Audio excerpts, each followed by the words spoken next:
Bom, vamos partir agora para um exemplo de recursividade de uma função recursiva, né? Só relembrando, né, toda função recursiva, todo problema recursivo tem que ter um caso base e um passo recursivo.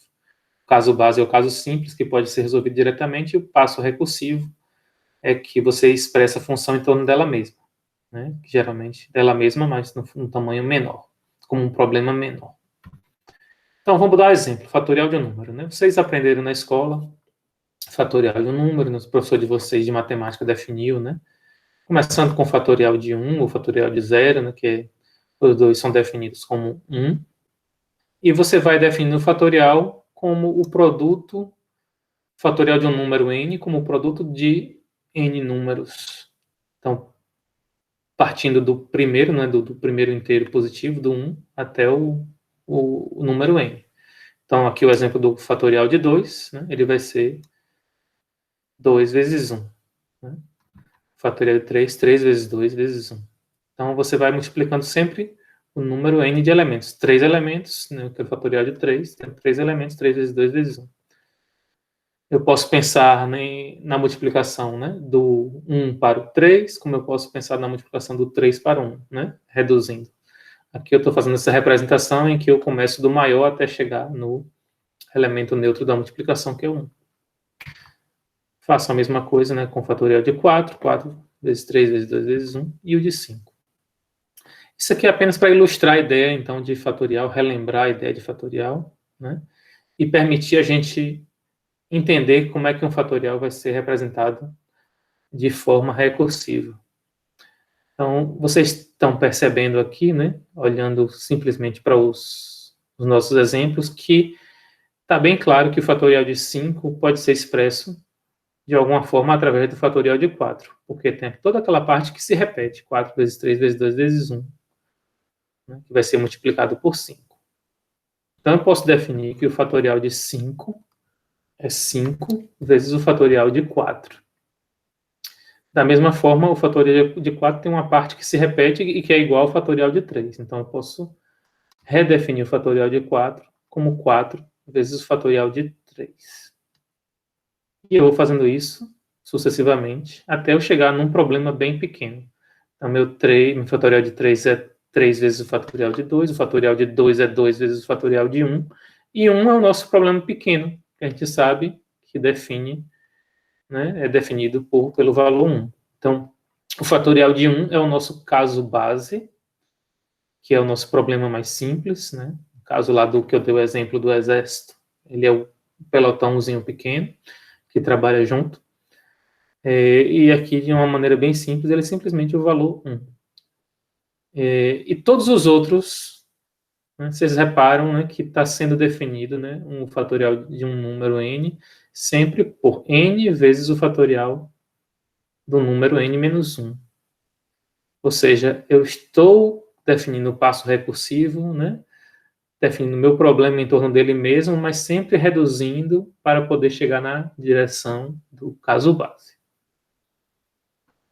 Então, acho que está bem clara essa ideia, né, de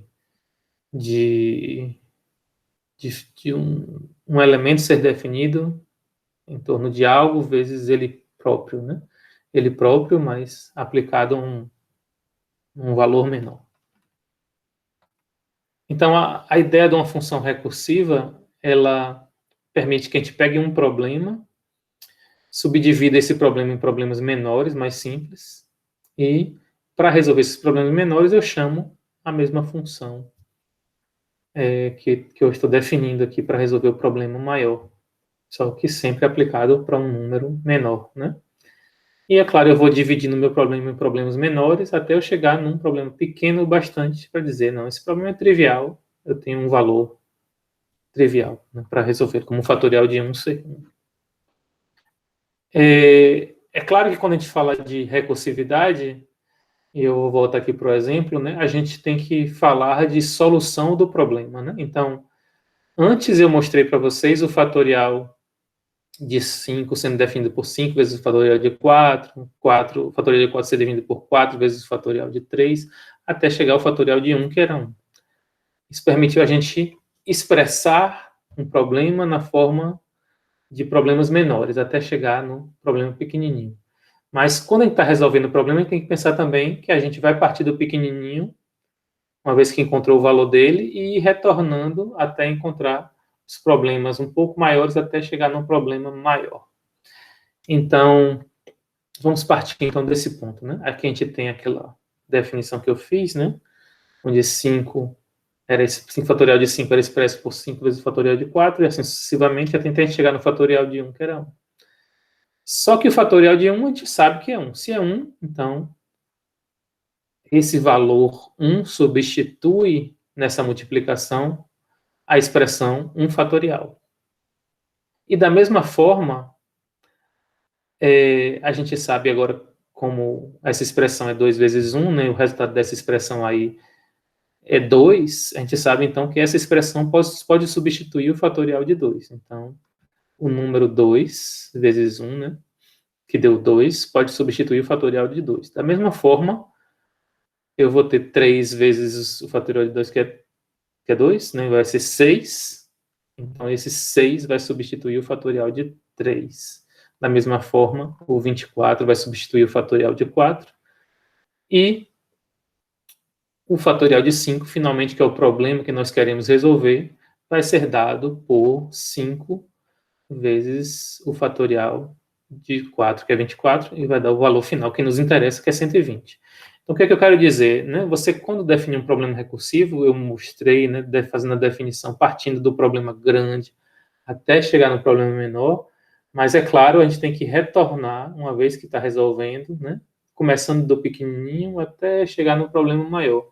Só que aí, no sentido de resolução, de trocar os valores por valores numéricos aqui, né, no caso, seria trocar por valores numéricos, seria resolver o problema, né, parcial, até chegar no problema maior que nós estabelecemos no início. Então, enfim, né, como é que a gente define a função fatorial a partir de uma definição recursiva? A gente tem um caso base, que a gente sabe ali, né, que o fatorial de 1 é 1, e a gente tem o caso geral, que é o passo recursivo, onde o fatorial de n vai ser n vezes o fatorial de n menos 1. Então, isso permite a gente chegar à solução do nosso problema, expressando a nossa função por um passo recursivo e um ou mais passos diretos, triviais, simples, que é o que eu chamo de caso base. Aqui nesse caso do fatorial, a gente tem dois casos base, né? O fatorial de 1, que é 1, e o fatorial de 0, que é 1. Então, são casos particulares, né, que a gente sabe que tem esse valor por definição, mas é claro que importa a gente saber aqui o caso recursivo. Então, olha aqui, o fatorial de n está sendo definido como n vezes o fatorial de n menos 1, para valores de n maiores do que 1. Certo? Então, trabalhando com números inteiros, acima de 1, e é assim eu defino esse passo recursivo. Reparem que o que significa recursão aqui é exatamente eu definir o n fatorial por algo vezes o fatorial de n menos 1, ou seja, eu estou definindo a função fatorial por algo vezes a função fatorial. Então, depende dela mesma. Então, essa é a ideia, né, de função fatorial recursiva, ou de função recursiva, de modo geral, né? Toda função recursiva vai ter um caso base, ou até mais de um, como é o caso aqui, e vai ter o passo recursivo, que pode ter um ou mais passos recursivos, de modo geral. Mais simples a gente vê os casos em que é um só, mas é sempre assim, ó. A função depende dela mesma e tem a forma geral, e tem um caso particular, que é o problema pequeno, que permite a gente encerrar a recursão. Enfim, é isso que eu queria falar sobre o exemplo de fatorial, né, como uma expressão recursiva, e já já a gente volta como isso funcionando em